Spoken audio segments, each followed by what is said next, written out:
But be sure that before you leave that job and before you cancel your insurance, you must go and register at the Social Security, because that's a lot of people forget.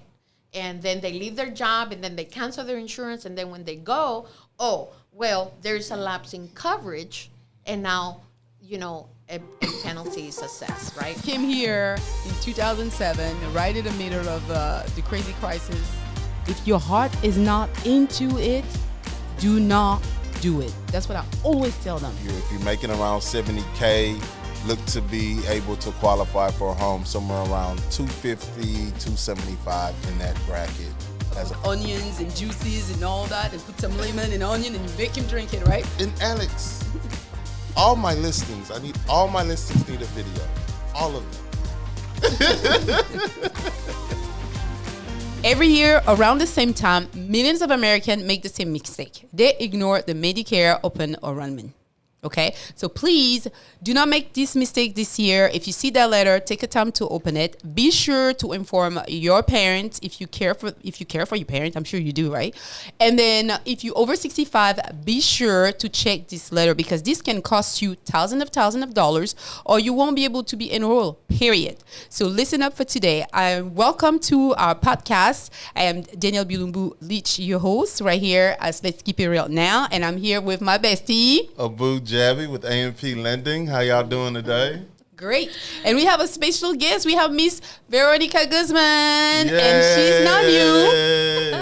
This is not her first time. You guys already know her, but she's back to make sure everybody's listening up again. Welcome back. Thank you, Danielle, for hosting me again. Another year has passed. And I know, right? It goes by fast. It's been a year since last time you were here. Yes, yes, it's been a year. So I know y'all gonna be drilling me. Yes, but you know what? It's just helping the community out there for them to call their agents, and ask those questions and what's happening for this coming up year, 2026. Okay, so let's get straight to the meat and potatoes. So what exactly is Medicare for those that are wondering? Okay. And who is eligible? Yes, so Medicare is a federal health insurance program for people 65 and older, under 65 with certain disabilities, or individuals with end-stage disease, okay. ESRD. What are some of the stage disease when you say that? Which type? Dialysis is one of them, right? Or, cancer is not considered a terminal illness, but that's pretty much mainly it. And again, you can always go and ask those questions at the Social Security, and they would get informed. Is Alzheimer considered one of them or no?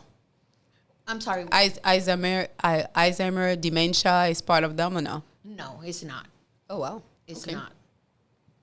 Okay. And then what's the difference between A, B, C, and D?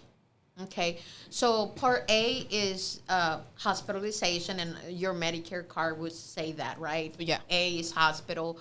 B is your doctors when you go visit your doctor's specialist. Part C is referred to as an Advantage plan. Okay.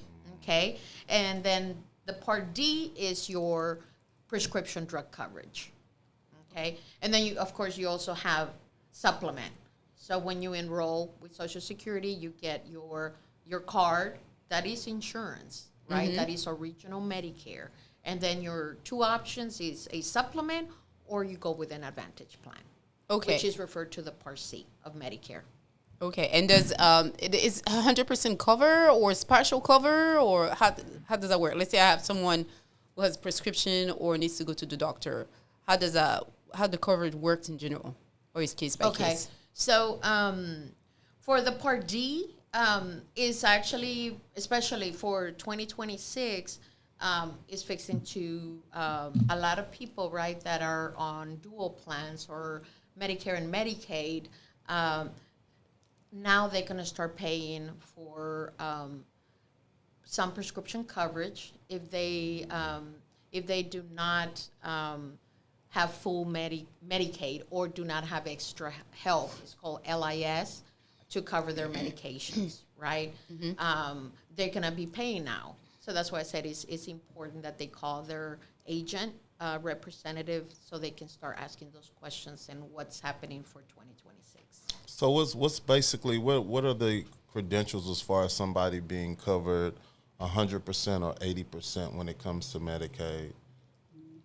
Well, no, it's when you have Medicare, right? Medicare covers 80% of services, so people are responsible for that other 20%. So when people go and apply for Medicaid, right, then it covers that 20% of services, and it also is based on their income. The income, right? It's based on their income. That's what determines the level of assistance of Medicaid that people will get. Okay.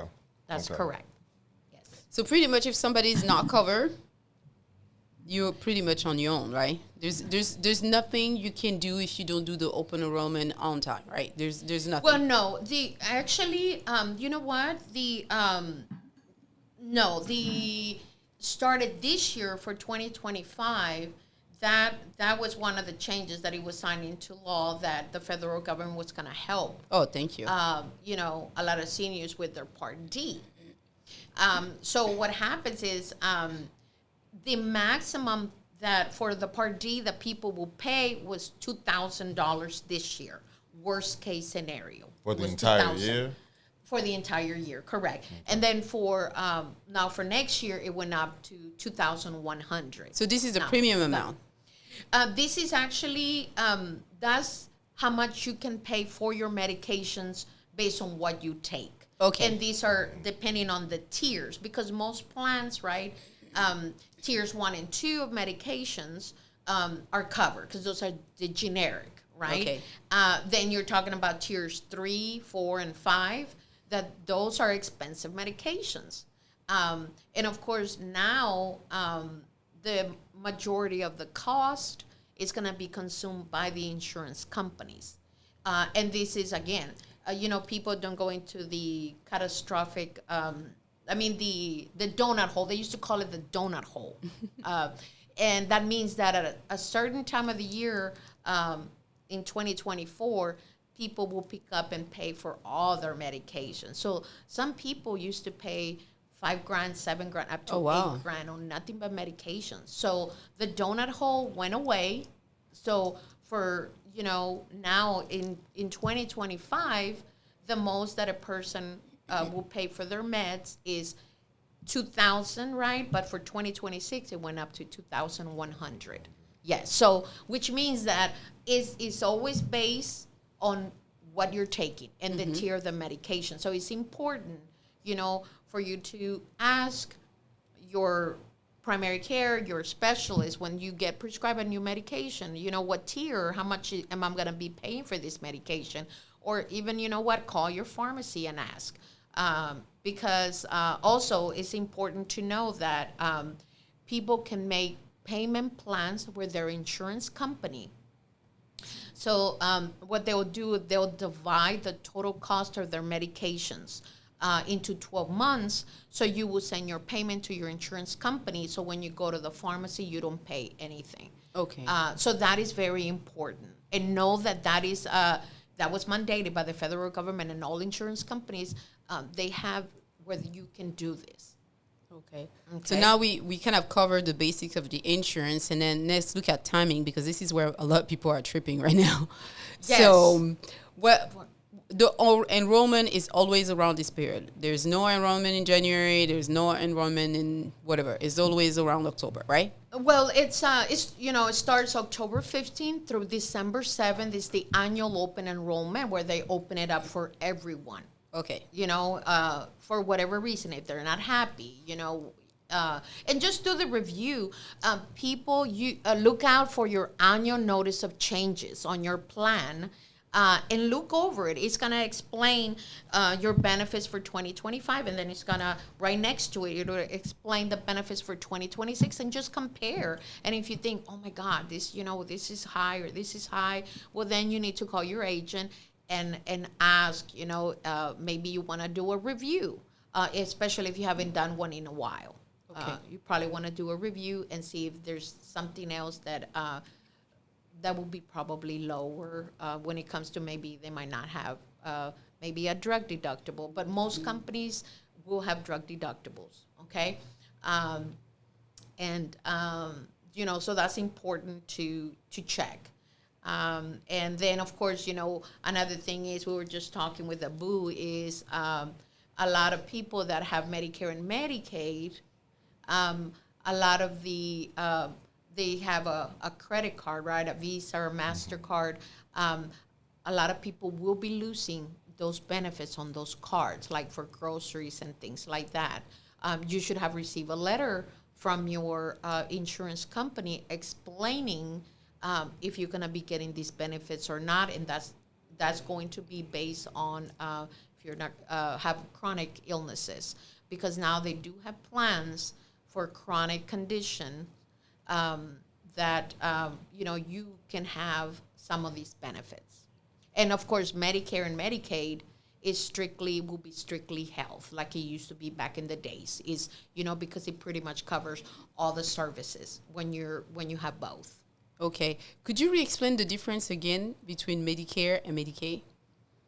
Correct. Well, you know, Medicare, it's through the federal government, and you're eligible when you're 65, right? And of course, you have to have worked your quarters. It's your 40 quarters, or 10 years, your Social Security. You know, they were taking out of your check, you know, so it will pay towards the hospital, right? Okay. And then, so that is what Medicare is. So you have a certain time frame where you need to go and register, and that way you avoid paying penalties, right? It starts, you have to go, it's 7 months, 3 months before your birthday, the month of your birthday, and 3 months after. So you start and complete the process. And then, you know, you have to sit down with an agent, you know, to explain and get enrolled in the Part D, because the only requirement for Medicare is to have the Part D, which is the prescription drug coverage. Medicine. That's the only requirement. If you want to go ahead and do a supplement plan to cover the other 20% that Medicare doesn't cover, right? Then, you know, we'll sit down and we'll do a complete review, and it's pretty much the difference between a supplement plan and an advantage plan is the premiums. Okay. Because you will be paying more on a supplement than you do with an advantage plan. Okay. And nowadays there's indemnity plans that also can cover those holes or gaps in your health insurance coverage, even on an advantage plan, right? So a lot of the times it's again based on you know, premiums. And if you're able to afford it, like a lot of people, you know, they stay on a supplement plan. If they're able to afford making the payments, hey, you know, that's what their choice. But those are the only two choices, correct? But always in advantage plans, it works just like your insurance now. You have co-payments, co-insurance, and of course, Social Security takes out the $185. That's what it is this year, and it could change for next year. Each year it goes up a little bit, around $10. Okay. Is there a fee to enroll? No. There's It's no free? fee. It's a no cost. Okay. What does that mean? You didn't use the word free. I said, is it free? And she said, no, it's no cost. I'm like, come on. No, we don't you know, we don't use the word free in Medicare. Okay. Because, you know, it's it's always, you know, you have to kind of not use free, because a lot of the times nothing's free, right? But yes. That's what I was asking. Just double check. You know, you have a lot of people like me. We're like, okay, is it free? Is it what? Because sometimes people don't want to do something because they're hurt or they're scared. They may cost them money and they're already struggling with that, and they don't necessarily feel or want to deal with hearing it will cost them another dollar or two, you know? Right. No, and that I totally agree. But no, as far as my services as an agent, Okay. There are no cost. Okay. Who pays me is the companies that I contract with. They're the ones that pay me once I do an enrollment. Okay. Right. So that's what pay me. So when I do a plan review with my clients, you know what? No, my services are no cost. Okay. That is correct. So what are the difference between like a Part A and a Part B and a Part C when it comes to Medicaid? I know you said D was about the actual medication itself. Right. Correct. Well, the parts is, when you go and enroll, right, or register at the Social Security, that's what you have. You have the Part A, which is hospital, and when you go to the hospital, right, room and board, and it does cover hospice, and of course, it's, but that's pretty much, it covers some other services. Okay. And if you get a bill at home, most likely that means that they didn't cover, right? They didn't cover that part. But you always have to always check if you get a bill with your carrier, submit that. Did you already receive this claim? Am I responsible for it? That's, and that's what I tell people all the time. If you get an invoice, just check with your carrier and just ask the question. I received this bill. Is this a legitimate bill that I need to pay? Yeah. And they will let you know. Okay. They will let you know, yes. So if you miss the window, there is penalty? Correct. So there's so you know what, when you don't do the enrollment within the time frame, right? There's two penalties, and those penalties, they're for life, right? And a lot of people, and y'all know out there, my community, if you're, a lot of people get penalized, and it's, you know what, it's or have been penalized because they did not do their due diligence in time. Okay, so of course, if you are working and you have health coverage, you can delay the Part B, because if, let's say, your employer offers you a good plan and you don't pay as much, then it's good to keep it, keep that. And you know what? But be sure that before you leave that job and before you cancel your insurance, you must go and register at the Social Security, because that's a lot of people forget. And then they leave their job and then they cancel their insurance. And then when they go, oh, well, there's a lapse in coverage. And now, a penalty is assessed, right? I just want to make sure I understand the time frame right. So let's say I'm 65 years old and I'm still working because I'm good, I'm active, pretty, and all the good stuff, right? Yes, you are. Yes, you are beautiful. So I'm not 65. I'm just this is hypothetical, okay? So I leave my job, and then the open enrollment was in October, and this is February or March. And then I leave my job. I won't be able to enroll until the following October, right? No, you can enroll between January and March of that following year. Oh, okay. So that's why it's important, right, to actually do it when the time frame, because there's only certain times of the year, unless there's a special enrollment period. Okay. Like, let's say that if it happens where you, like you say, you left your job, right? And you went and applied and everything, and then the annual enrollment here in October is coming up. If you haven't received your card, you cannot sign up, okay? So it's only certain times of the year, and you must have your Part A and Part B, right? Because whether you go with a supplement or an advantage plan, you gotta have both, Part A and Part B. Okay. It's got to say on your Medicare card in order to get enrolled in the plan. And I can enroll, doesn't matter if I'm 68. Let's say I'm working all this time. I'm 68, 69, 78 is okay. I can always enroll during the enrollment period, right? You don't have to. If you're good with the plan that you have, it just rolls over. But it's on your best interest to know if anything's going to change. Okay. Right? Because then you can say, well, you know what? maybe another company might not charge me a deductible for maybe my medications, right? Or maybe, you know what, maybe I can get, I have a chronic condition. Maybe I need to look and see if there's a chronic plan that might give me a little bit extra benefits. Or, you know, those type of things. And you just ask the question. Sit down with your agent, your advisor, and ask those questions, and they will go ahead and review your plan and compare to other plans that are available for the upcoming year. And I can register for, I can enroll and still have my personal insurance in my job, and I can pick and choose which one to use when I go see the doctor, or nah? Well, you know what? That's a great question. So some people, right, they have their work insurance. When you turn 65, you can go and enroll. And what happens then is you still will have coverage. Your employer will be your primary insurance, and then Medicare will be secondary. So that means that you pretty much cover 100%. So I can be in a position where I never had to pay. So it's not like, oh no, you have a private insurance, we're not gonna pay for that. I will be just 100% covered. I'll be living the good life, not having to pay the doctor. Woo-hoo, I almost feel like I'll be living in France. Hey.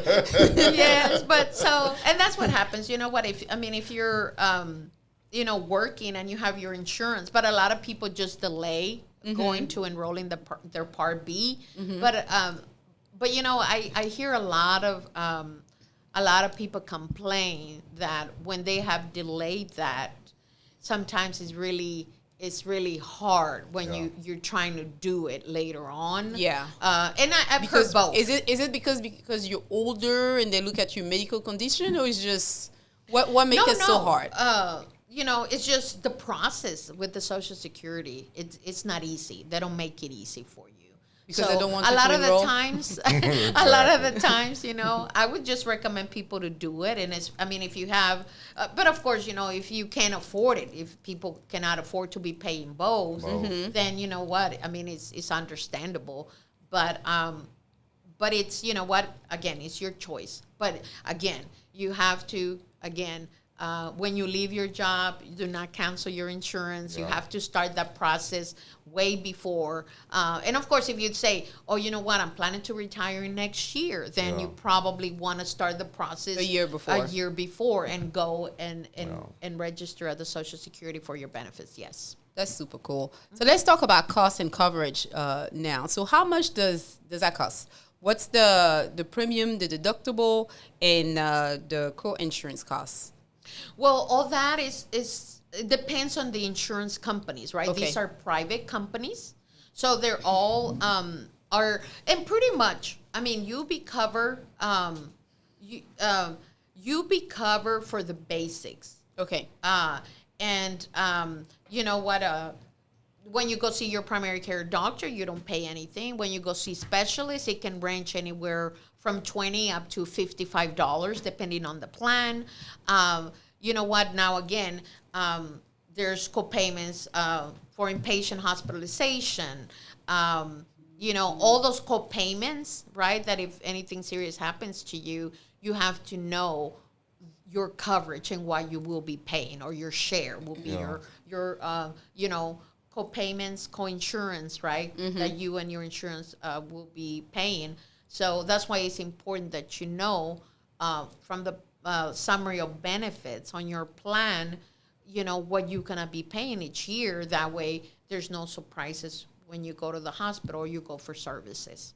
Okay. It feels like a lot. So how does their communicate with the other insurance, or it's the burden is on you, the patient, to communicate to both of them, or the burden is on the doctor's office to communicate to both of them? How do they communicate between your personal insurance and Medicare? How does that work? Like, I go to the doctor. Do I need to tell both of them, or the doctor's office will reach out to both of them? Well, no, when you go so when you go to the specialist example, right? When you of course you're they already know, your doctor's office already know, because they have to get your information. insurance, your member ID card, and they know what insurance you have. Okay. So it tells you on the member ID card, like, their co-payments. And of course, when they submit the claim, the person already knows how much you'll be paying, because as an agent, that's, one of the things when you sit down with your client to explain, this is what you're going to be paying to see a specialist. This is what you're going to be paying if you end up in the hospital. I sit down, and do a whole plan review with my clients. Okay. So that they know exactly what they're going to be paying when they start using their plan. Mm-hmm. That's correct. And did they include the vision, the earrings, the dental, or is it something you have to add or supplement or? Well, that's yes, you can actually buy. A lot of people that are on supplement plans. Mm-hmm. No, it doesn't cover dental, vision, or hearing, and that's why again on an Advantage plan it can include and yes, it does include dental, vision, and hearing.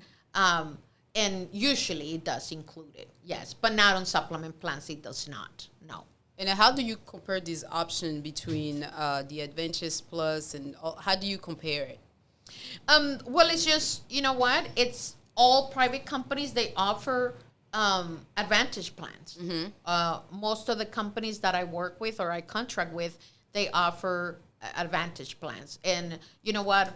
Each company might have 5 different plans.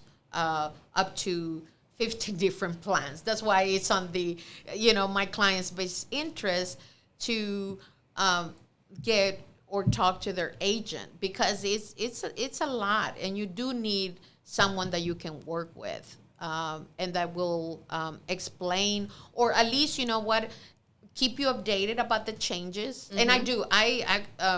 I've been making my phone calls. I've been having my assistant make phone calls and just kind of keep my clients up to date of what's happening or what's coming up, so they know and they're not, caught off guard starting in 2026. That seems like a lot of information. Do you take classes every year for that? Because I'm sure with all the new laws and whatever's happening right now, you're like, oh my God, new information. So you must be taking classes like every month, every year. How does that work for you? We do. We go through extensive, with each company. Mm-hmm. We have to do certification each year. So we're well equipped.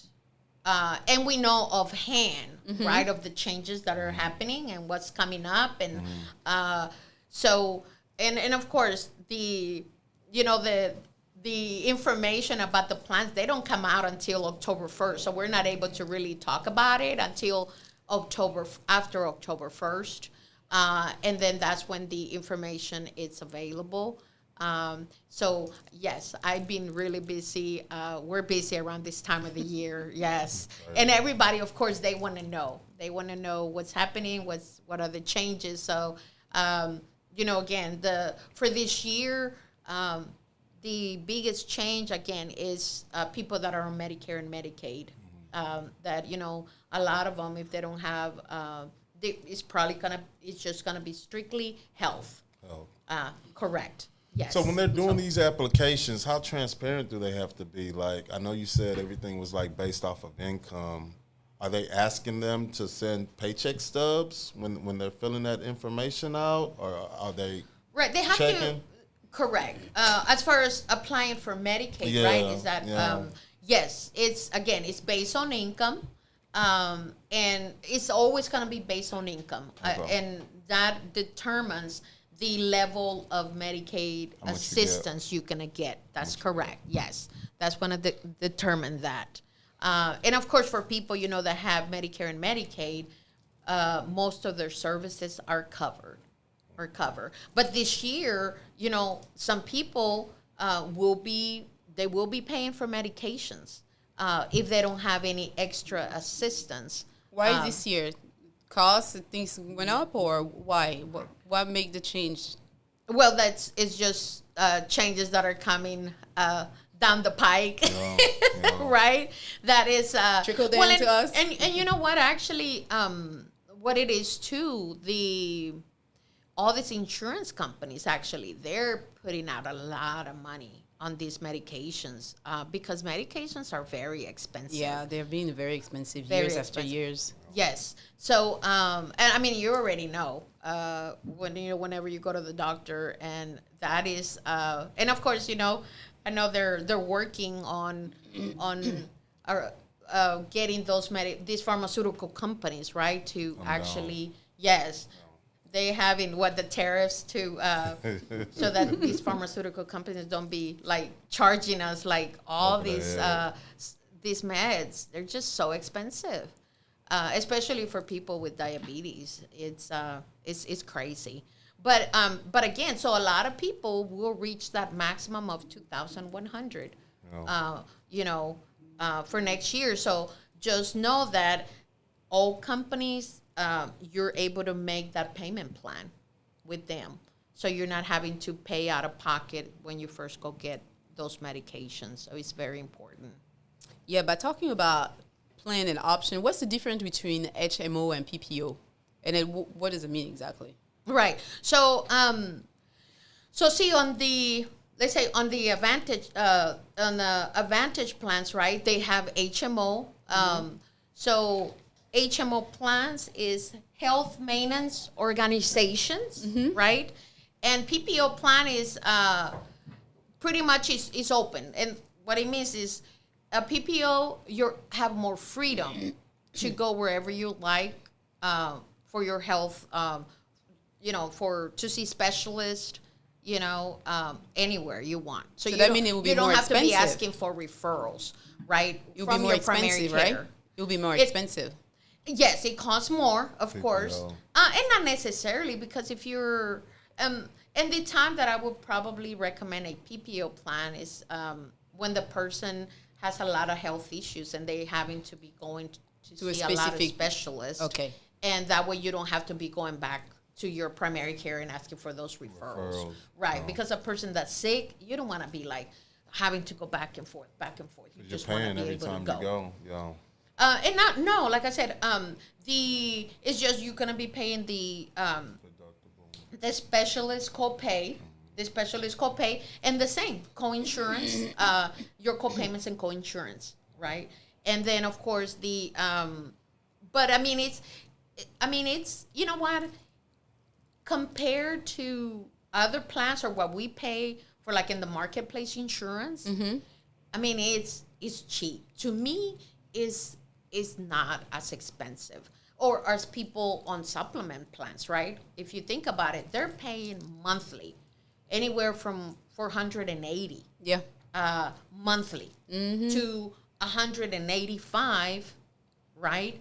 On an Advantage plan, plus co-payments, co-insurance. But if you're healthy, you might probably just go and do your wellness exams and go see your dentist, and you don't pay. Meaning, like, you know what, if you do your cleanings and everything, right, preventive, because most of the Advantage plans offer that, that's all you pretty much are paying.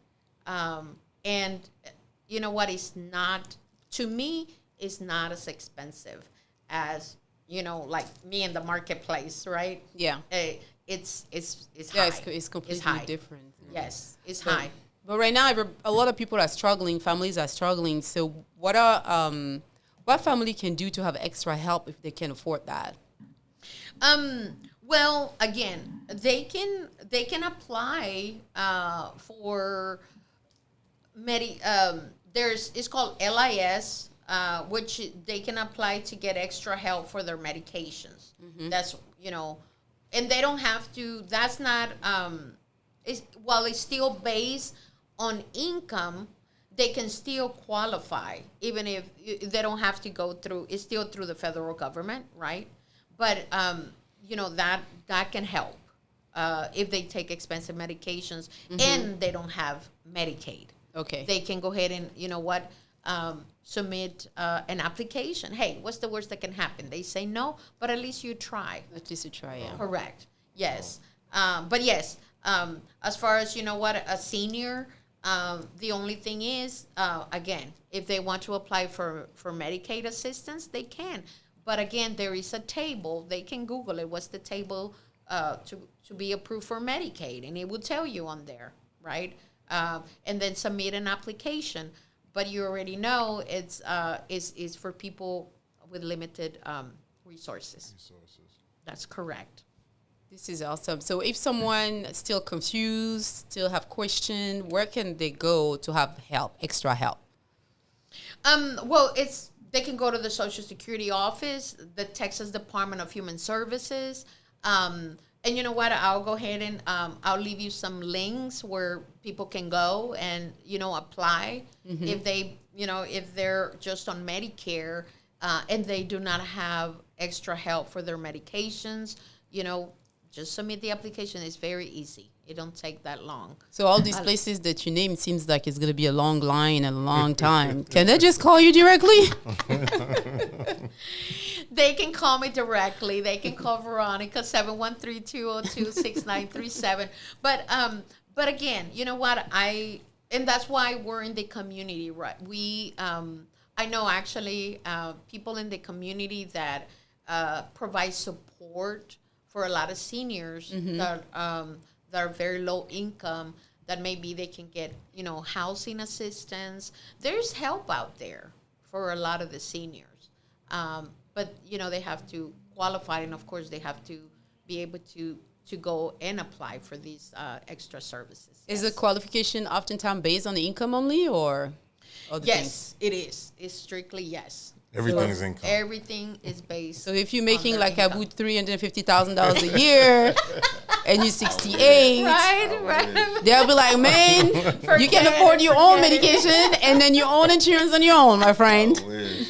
Yes, well, y'all can both call me. I do a quote for Marketplace. For Marketplace insurance for both of you. Exactly. Thank you so much, Veronica, for breaking everything down for us. So how people can reach out to you? Again, I know you said earlier, but for those that didn't listen, now come closer to the computer or the phone, whatever you are, and listen up. What's your information? Yes, you can find me on, and I'll provide, I guess, the web link. But my telephone is 713-202-6937. My email is Veronique Guzman73@gmail.com. And of course, we'll provide the link for my website if you want to go and shop around. It's going to be somewhere down below. Options, yes, for other options. And you know what? You can look for those options and enroll yourself if you because some people, with their computer savvy, right? And they want to do it all on their own. They don't need help. But yes, no, definitely. If you need help and have questions, you can always call me. Okay, great. Do you have a final word, Abu? Thanks for the information. It was very informative, and we're just going to keep it real now. Yeah, so if anyone that is listening over 65 years old, or if you have loved ones, be sure to pay attention. It's very important because, once again, we say at the beginning, and she break it down for us, even if it looks complicated, she still break it down in a way that it's manageable. So really pay attention, take your time, get the information, contact the team that you need. You can go directly to the government website, or you can call her directly. She will be able to help you. Thank you so much for watching us today. It was great being with you once again. À bientôt. Bye-bye. Bye-bye. Take care. Came here in 2007, right in the middle of the crazy crisis. If your heart is not into it, do not do it. That's what I always tell them. If you're making around $70K, look to be able to qualify for a home somewhere around $250, $275 in that bracket. Onions and juices and all that, and put some lemon and onion, and you make him drink it, right? And Alex, all my listings need a video. All of them.